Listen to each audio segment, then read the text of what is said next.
The stars burned cold and distant beyond the viewport of the Corvani warship, and Commander Virith stood with his forearms clasped behind his back as he watched the small blue planet rotate slowly in the darkness below.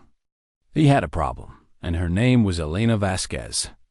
The human diplomat had arrived on the frontier station 3 months ago, and in that short time, she had done more damage to the Corvani hegemony than a fleet of warships ever could have done. She spoke softly at meetings, she smiled at delegates from neutral worlds, and she asked gentle questions that somehow made the Corvani look like monsters in front of the entire Galactic Council. Yesterday, she had convinced the Morvalan Collective to reject the hegemony's trade agreement, and the day before that she had exposed a Corvani spy network operating in the outer systems. Commander Virith's superiors were furious, and they wanted the problem to disappear. But assassination was messy business, and if anyone discovered that the hegemony had killed a human diplomat, the political consequences would be severe. The humans were not powerful, not yet, but they had many friends among the smaller species, and they had a reputation for holding grudges that lasted generations. No, Commander Virith needed something cleaner, something that would look like a tragic accident. He turned away from the viewport and walked down the dark corridor toward the lower decks of his ship, where the special cargo waited in its containment cell. The guards at the door stepped aside quickly when they saw him coming, and one of them was trembling so badly that his scales rattled against his armor. "Open it," Virith commanded. The door slid open with a hiss, and the smell hit him immediately, a thick musk of predator and blood and something else, something that made every instinct in his ancient brain scream at him to run. He forced himself to stand still and look into the darkness of the cell. 2 eyes opened in the shadows, then 2 more, then 2 more after that. 6 eyes total, all of them reflecting the dim light like mirrors made of hate. The creature moved forward slowly, and Virith heard the click of massive claws on metal and the wet sound of breathing through multiple nostrils. The Razorfang was the most dangerous predator the hegemony had ever captured. It came from a death world so hostile that even the Corvani had abandoned their colonization attempts after losing 3 full expeditions. The creature stood as tall as 2 Corvani warriors, with 6 powerful legs and a body covered in plates of natural armor that could stop plasma fire. Its head was broad and flat, filled with rows of teeth designed for crushing bone, and long censored tendrils hung from its jaw like a terrible beard, constantly tasting the air for the heartbeat of prey. They had starved it for 3 days to make it hungry and mean. "Tomorrow," Virith said to the beast, though he knew it could not understand his words, "you will be released into the biodome where the human delegation sleeps, and you will do what your kind does best. And no one will be able to prove that it was anything other than a terrible malfunction in the containment systems." The Razorfang lunged at him, and Virith jumped backward as massive jaws snapped shut centimeters from his face. The energy barrier flickered and held, and the beast roared its frustration at being denied its meal. Virith smiled with all 3 of his mouths as he walked away. The next morning came quickly, and the plan went into motion without any problems. A technician loyal to the hegemony disabled the safety protocols on the biodome's wildlife preserve, and the Razorfang was transported in a shielded container to a maintenance tunnel that connected to the garden module. Elena Vasquez was scheduled to take her morning walk through the gardens at the 7th hour, just as she did every day. The other human diplomats would still be in the residential quarters eating breakfast, and the garden would be empty except for her. Everything was perfect. At precisely the 7th hour, the container doors opened and the Razorfang burst free into the artificial sunlight of the biodome. Alarms began screaming immediately, and red lights flashed throughout the station as the emergency protocols activated. Announcements in 12 different languages warned all personnel to evacuate the garden module and seek shelter.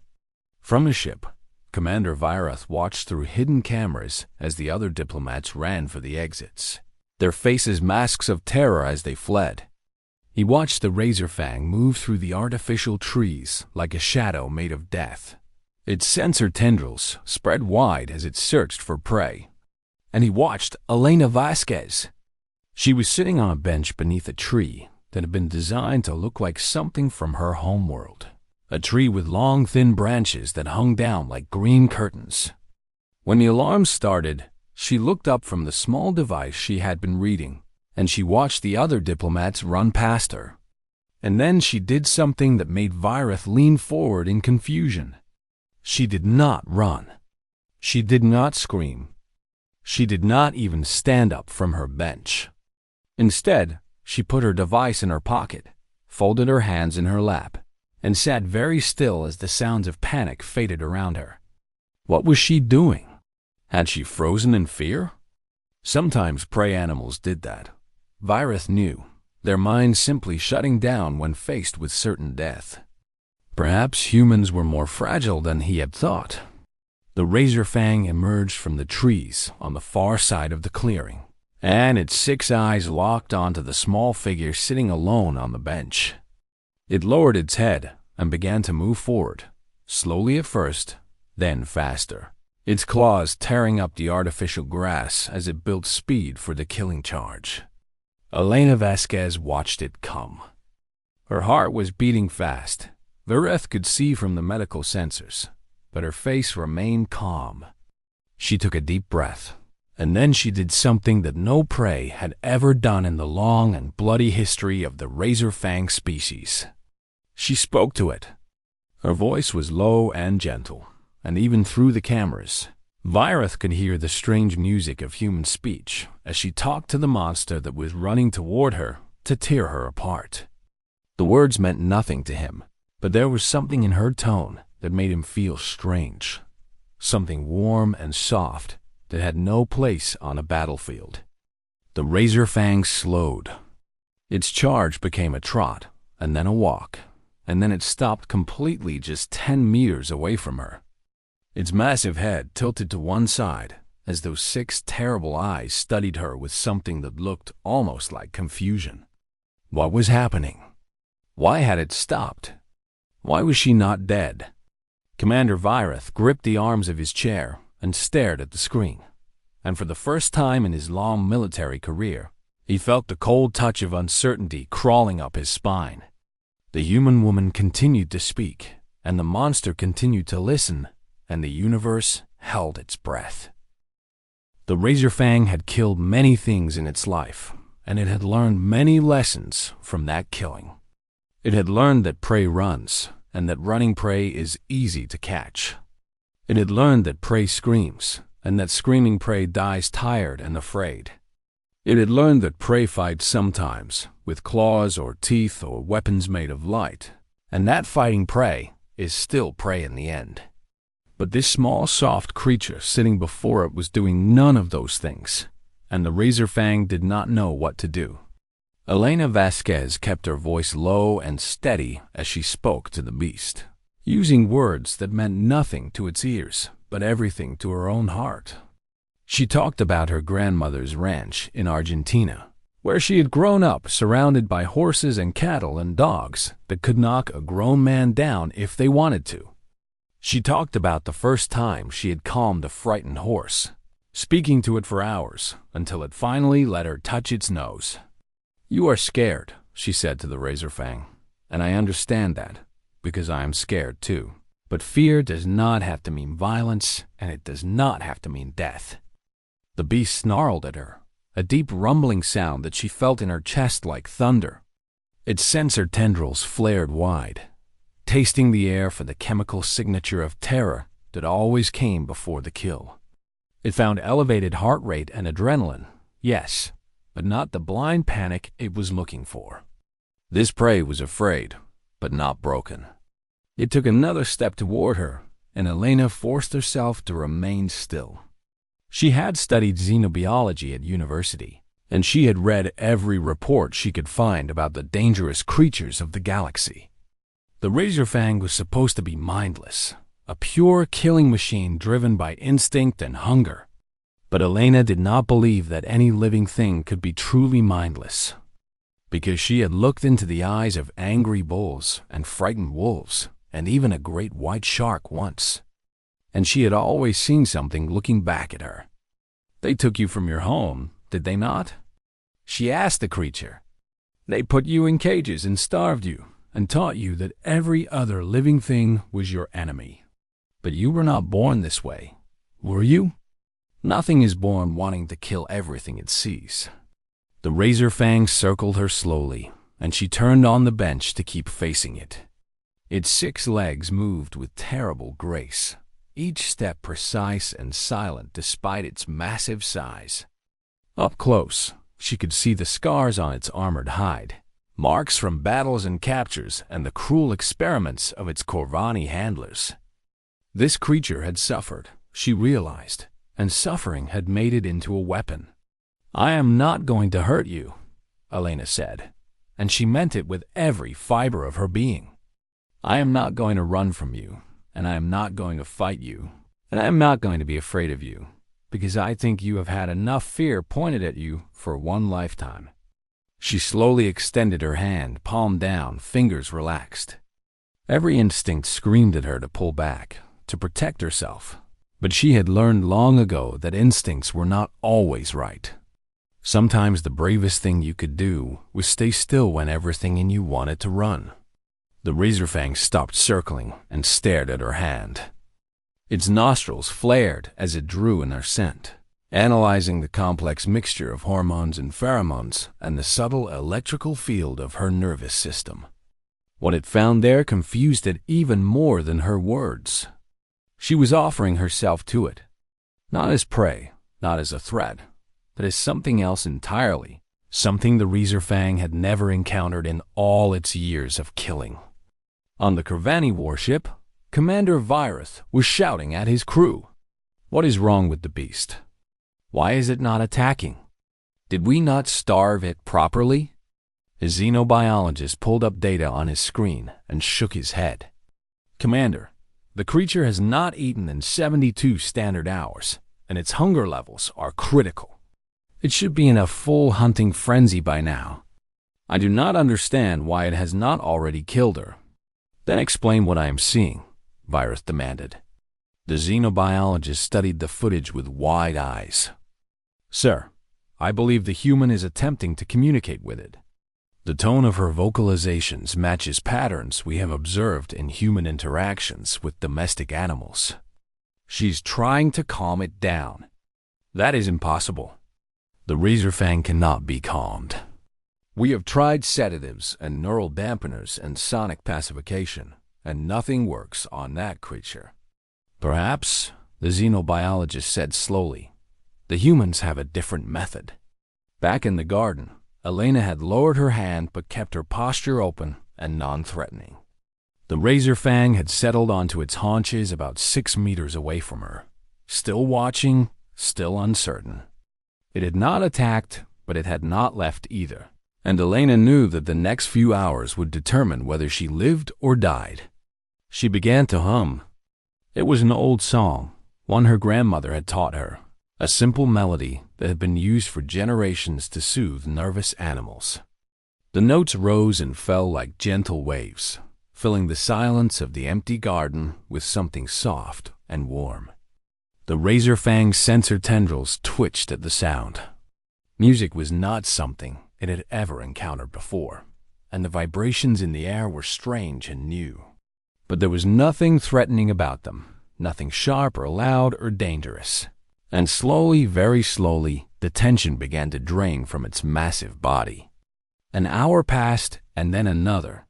Elena kept humming, switching between songs when her throat grew tired, and the razorfang kept watching her with those 6 unblinking eyes. The sun lamps in the biodome shifted through their programmed cycle, moving from morning brightness to the golden glow of afternoon. Elena's legs were going numb from sitting so long, but she did not dare move. Any sudden motion could break the fragile peace that had formed between them. So she sat, and she hummed, and she waited for the beast to make its choice. By the third hour, the razor fang laid its head down on its front legs, though its eyes never closed. By the fourth hour, it had stopped snarling every time she shifted her weight. By the fifth hour, Elena felt brave enough to reach into her pocket and pull out a small packet of emergency rations. She opened the packet slowly, making sure the beast could see every movement. Inside were compressed protein bars, designed to taste good to most carbon-based life forms. She broke one into small pieces and tossed a piece toward the razor fang, not close enough to seem threatening, but not so far that it would have to leave its position to reach it. The beast sniffed at the food with suspicion. It had been fed by handlers before, and that feeding had always come with pain, with electric shocks to train obedience and needles full of chemicals to keep it docile. But there was no shock this time, and no needle. There was only the small piece of food lying on the grass, smelling of protein and salt, and the human woman watching with patient eyes. The razor fang stretched out its neck and ate the food. Elena smiled for the first time in 5 hours, and she tossed another piece a little bit closer. In his command chair, Commander Vireth watched with growing horror as the most dangerous predator in the galaxy began to eat from a human's hand. And he realized that something had gone very, very wrong with his plan. 12 hours had passed since the razor fang had been released into the garden, and Elena Vasquez had not slept for a single minute of that time.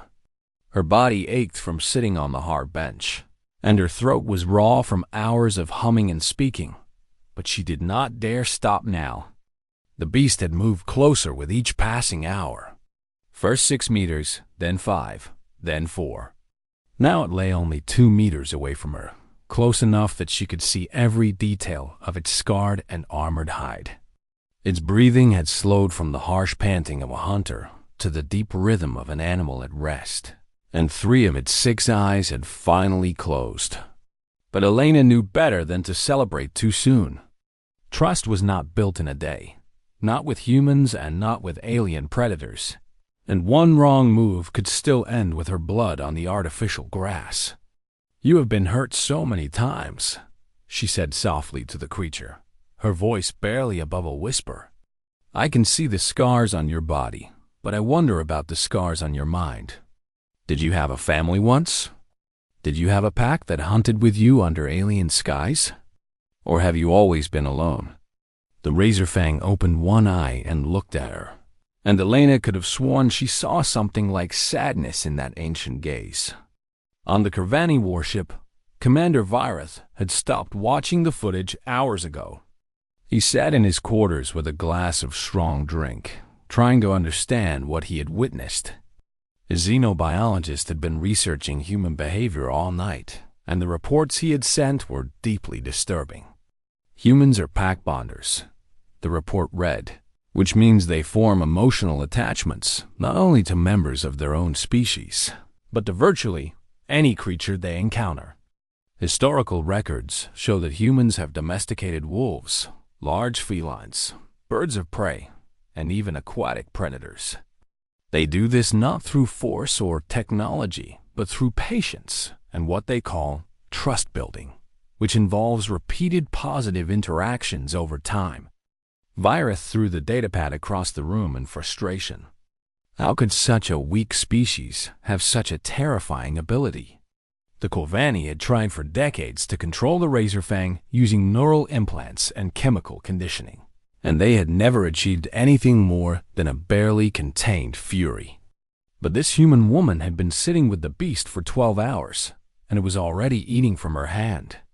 Back in the garden, Elena had run out of protein bars and had moved on to the emergency water supply in her pack. She poured a small amount into her cup palm and extended it toward the razor fang. "Are you thirsty?" she asked. "I know I am. It has been a long day for both of us." The beast lifted its head and sniffed at her hand.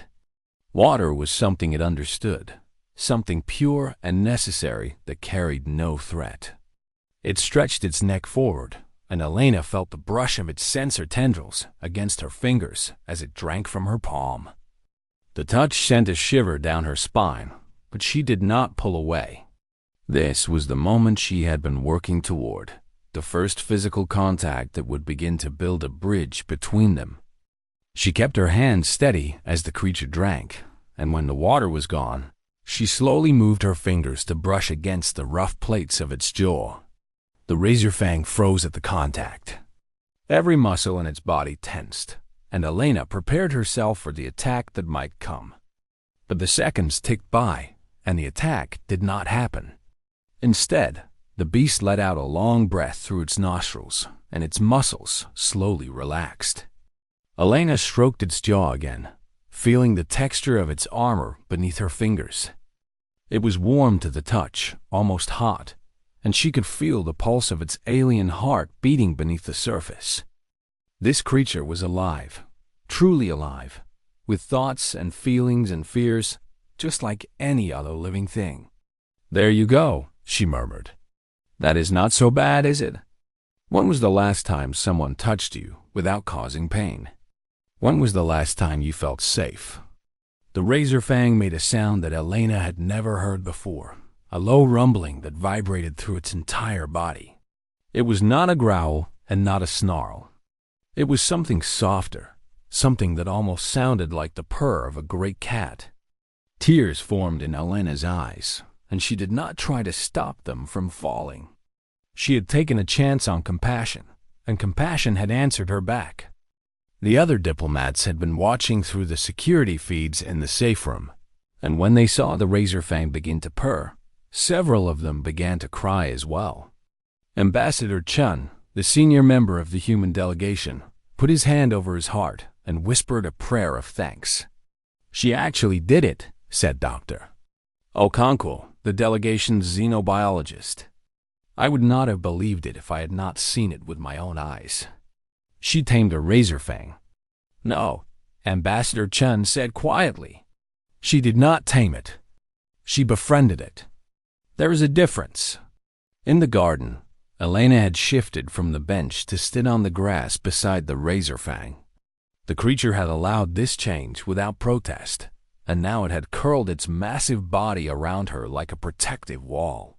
Its head rested near her lap, and she ran her fingers along its sensor tendrils, marveling at how soft they were compared to the hard armor of its body.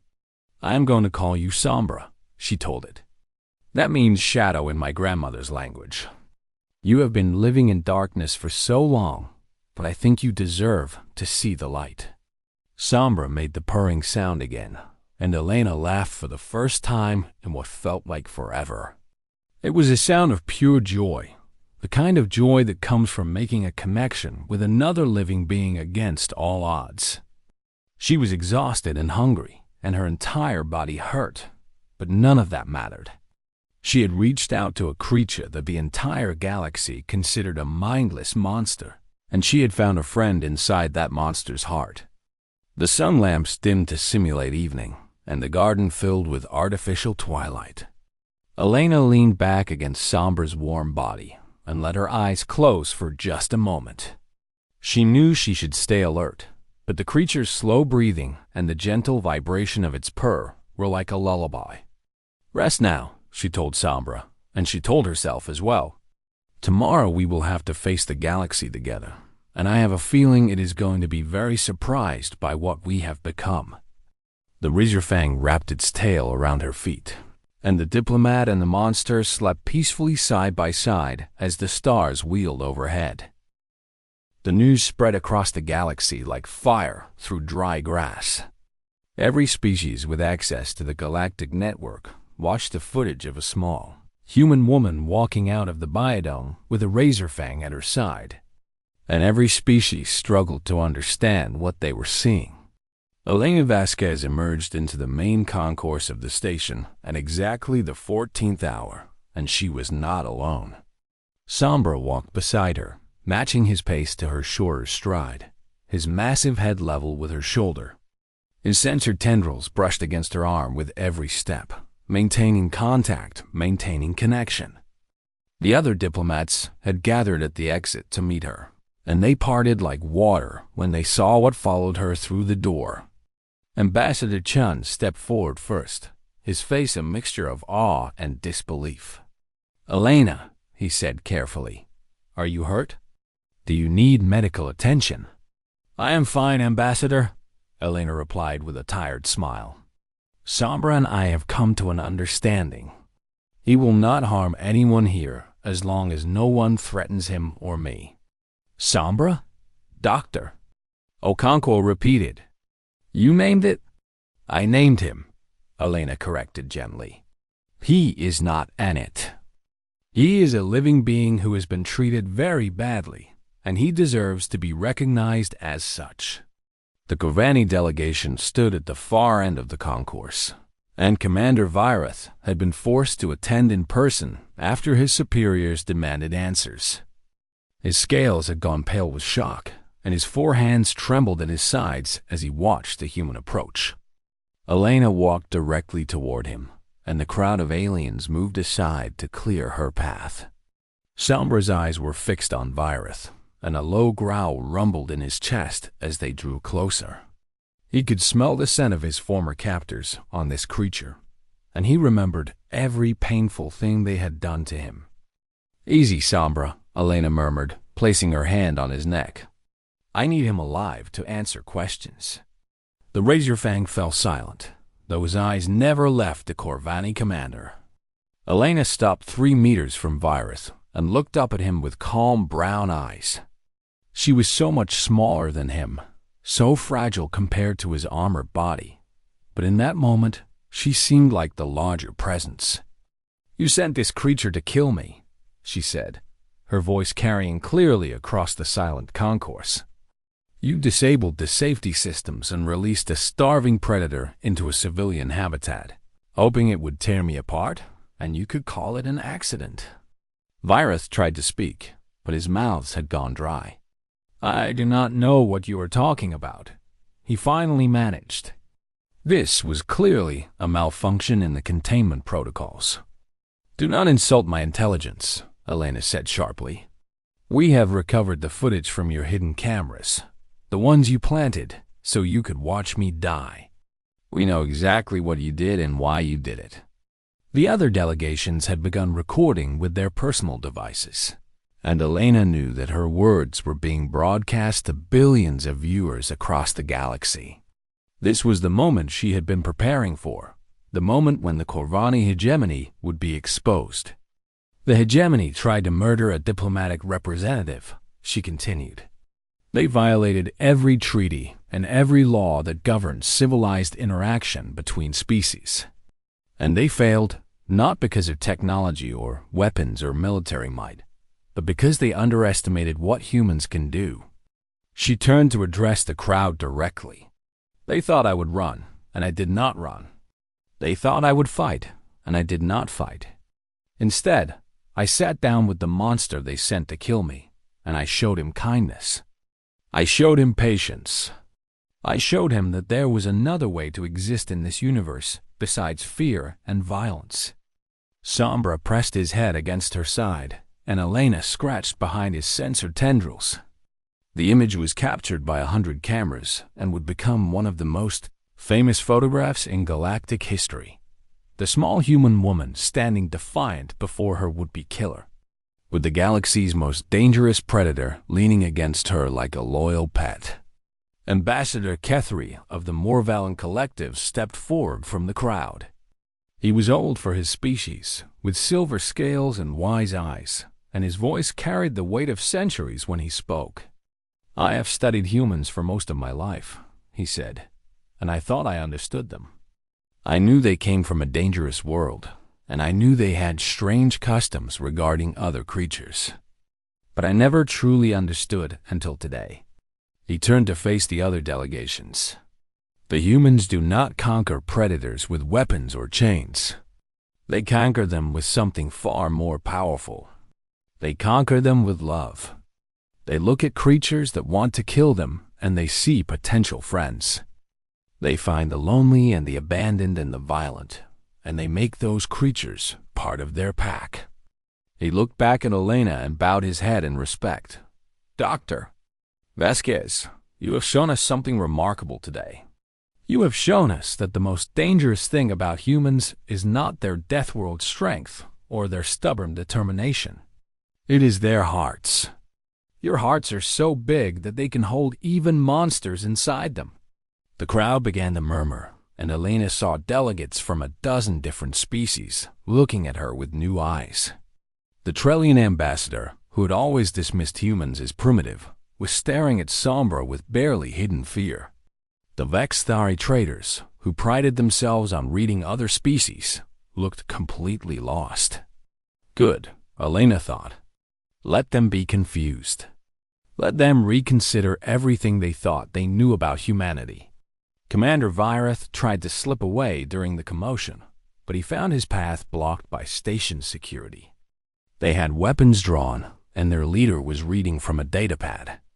"Commander Vireth of the Corvani hegemony, you are under arrest for attempted assassination of a diplomatic representative, reckless endangerment of civilian lives, and violation of the Galactic Accords on protected persons. You will be transported to the neutral station for trial." Vireth's scales flushed dark with rage. "You cannot do this. I am a military commander of the hegemony. My government will not stand for this insult." "Your government," Ambassador Chen said coldly, "has already received the footage of what you did. They are officially denying any knowledge of your actions and have withdrawn their diplomatic protection. You are on your own, Commander." As the security officers led Vireth away, he cast one last look at Elena and the beast that walked beside her. He had wanted to destroy her, and instead, he had given her the most powerful symbol the galaxy had ever seen. The human woman smiled at him, and somehow that smile was more terrifying than any weapon he had ever faced. 6 months had passed since the incident on the frontier station, and the galaxy had not stopped talking about what happened there. The footage of Elena Vasquez and the Razorfang had been viewed more times than any other recording in galactic history, and it had changed everything. The Corvani hegemony had collapsed into civil war after the scandal. 3 of their conquered systems had declared independence, and 2 more were negotiating with the human coalition for protection. Commander Vireth had been found guilty of attempted assassination and sentenced to life imprisonment on a penal asteroid, where he would have plenty of time to think about his mistakes. But Elena was not thinking about politics as she walked through the corridors of her new ship, the diplomatic vessel Hope. She was thinking about the creature who padded along beside her, his claws clicking softly on the metal floor. Sombra had grown in the months since they first met. Not physically, because he had already been fully grown, but in other ways that were harder to measure. His eyes were calmer now, and the constant tension had left his muscles. He no longer flinched when crew members walked past, and he had even allowed the ship's doctor to examine him and treat some of his old wounds. "Good morning, Doctor." "Vasquez," said Lieutenant Park, as they passed him in the corridor. He no longer pressed himself against the wall when he saw Sombra coming, though he did give the Razorfang a respectful distance. "The captain wants to see you in the conference room when you have a moment." "Thank you, Lieutenant," Elena replied. "We will head there now." The conference room was filled with holographic displays when Elena arrived, showing news feeds from across the galaxy. Captain Torres stood at the head of the table, her dark eyes scanning the reports with a mixture of satisfaction and concern. "Dr. Vasquez," she said, "I wanted you to see this before the official briefing." She gestured at the displays, and Elena watched as images flashed by. Razorfangs being released from Corvani captivity on a dozen different worlds. Some of them were being transferred to wildlife preserves, where they could live in peace, while others were being adopted by human volunteers who had undergone special training. The Razorfang Rescue Initiative has processed over 300 animals so far, Captain Torres reported. "Your example inspired people across human space, and we have more volunteer applications than we can handle." Elena felt tears forming in her eyes as she watched the footage.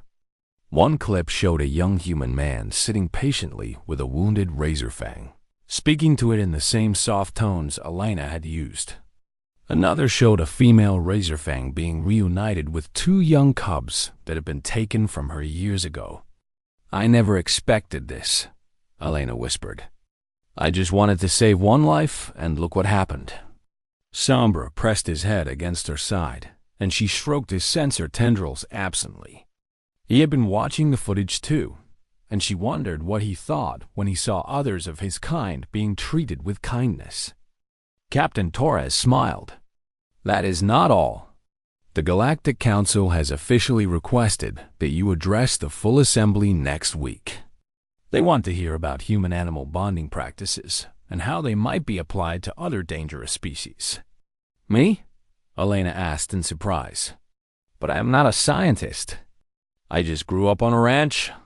"Sometimes the best lessons do not come from scientists," the captain said. "They come from people who simply care." A week later, Elena stood before the Galactic Council in the Great Assembly Hall of the Neutral Station. Representatives from over 200 species filled the chamber, their eyes fixed on the small human woman and the massive predator who stood beside her. She had prepared a speech, but when the moment came, she set her notes aside and spoke from her heart instead. "I know many of you are afraid of what you see beside me," she began. "Sombra is a razorfang, one of the most dangerous creatures in the known galaxy. He has killed before, and he could kill again if he chose to. But he does not choose that anymore because he learned that there is another way to live." She looked around the chamber at the thousands of faces watching her. "On my homeworld, we have a saying, there are no bad dogs, only bad owners. What we mean is that most violent creatures are not born violent. They become violent because of how they are treated. They learn to kill because killing is the only way they know to survive." Sombra sat down beside her, calm and alert, his 6 eyes scanning the crowd without aggression. Several delegates in the front rows shifted nervously, but no one ran. "Humans come from a death world," Elena continued. "We evolved surrounded by predators that could tear us apart. But instead of hiding from those predators or trying to destroy them all, we made a different choice. We reached out to them. We fed them. We cared for them. We earned their trust. And in time, they became our partners, our companions, our family." She put her hand on Sombra's head, and the great beast leaned into her touch. "This is what we offer to the galaxy. Not weapons, not conquest, not fear. Fear. We offer the knowledge that comes from 10,000 years of learning to live with dangerous creatures. We offer patience and compassion and the belief that every living thing deserves a chance to be something other than what its circumstances have made it." The chamber was silent when she finished. Then, slowly, the applause began. It started with the human delegation, but it spread quickly to the Morvellan and the Trellians and a dozen other species. Soon the entire assembly was on its feet, and the sound was like thunder rolling through the hall. Elena smiled and scratched behind Sombra's sensor tendrils. "You hear that, boy?" she murmured. "They are not afraid anymore." Sombra made his rumbling purr sound, and Elena laughed. As they walked out of the assembly hall later that day, Elena passed a group of young alien diplomats who were watching her with wide eyes. One of them, a small Vexthari with silver scales, gathered her courage and approached. "Dr. Vasquez," she asked nervously, "how did you know you could trust the Razorfang? How did you know he would not kill you?" Elena looked down at Sombra, remembering that first terrifying day in the garden. She remembered the fear she had felt and the choice she had made to reach out anyway. "I did not know," she admitted, "but I decided to believe that kindness was worth the risk. And it turns out that it was." She walked on, and the most dangerous predator in the galaxy walked peacefully beside her. And somewhere across the stars, 1,000 other monsters waited for someone brave enough to show them that they could be loved. The galaxy had learned a new lesson about humanity that day, and it was a lesson they would never forget. Humans did not just survive their death world. They made friends with it. And that was the most terrifying thing of all.